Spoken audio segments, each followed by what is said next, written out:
What if Wakanda was real?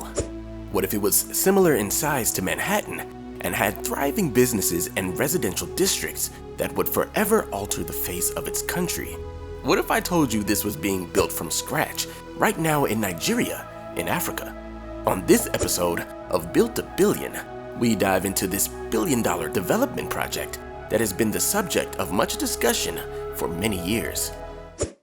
The African city in the sea is Nigeria's Eko Atlantic City, or Nigeria International Commerce City.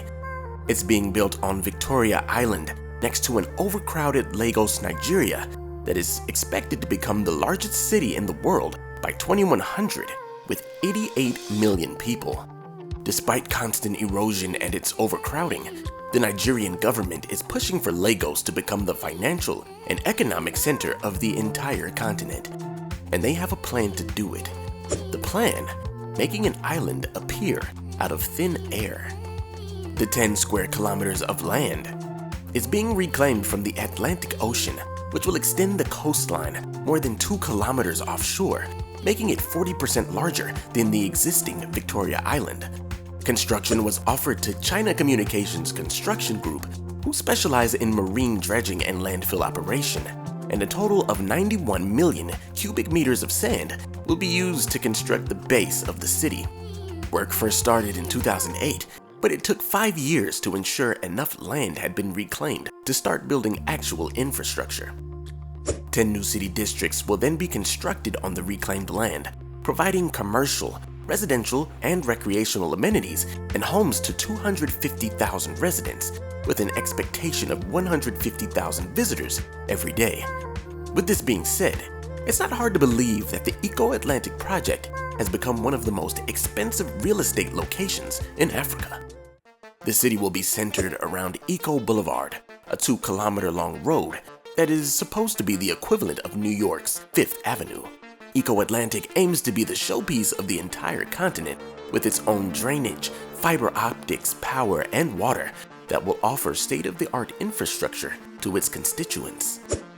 After some canals, roads, and bridges had been under construction, by 2016 it was time for Eko Black Pearl, the project's first residential building, to open.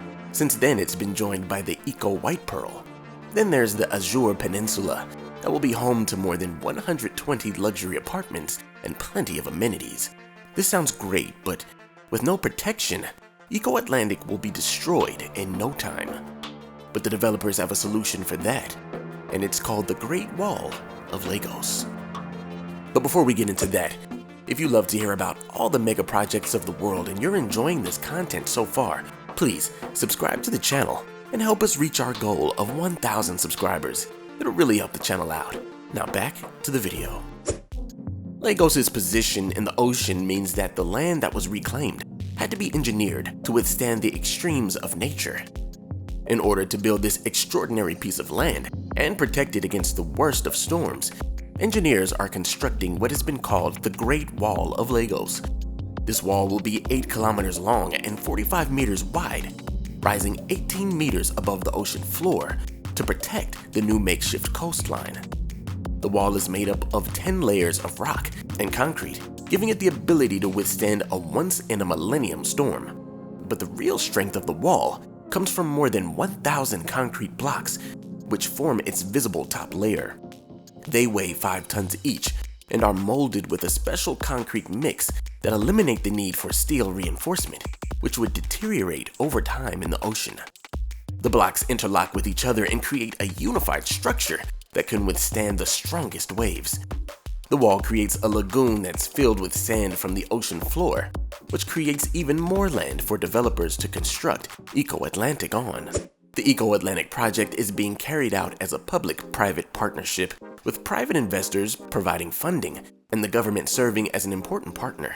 South Energix Nigeria Limited is working alongside the state and local governments, and large national and foreign banks have even partnered with Eko Atlantic. Experts say the project will cost $6 billion in total, and a square foot of land in the city is now being sold for $2,000. With 6.5 kilometers of land already reclaimed from the ocean, the project is over 50% complete. The critical infrastructure is now finished and the region will continue to accept more and more foreign investment. There are those who aren't too excited about Eko Atlantic, however. Despite the Nigerian government's strong support, the wall has done a great job of protecting Victoria Island from erosion and flooding, but critics have complained about storms being redirected on either side of the project to unprotected parts of Lagos. Some say that the new city will increase inequality between those inside of it and those in the wider city of Lagos. Others argue that the increased investment that Eko Atlantic will bring to Nigeria will only bring more investment in the future, solidifying its place as the financial and economic center of Africa. But what do you think about this project? Let me know in the comments below. Click that video on the screen to watch something you haven't seen, and thanks for visiting Built a Billion.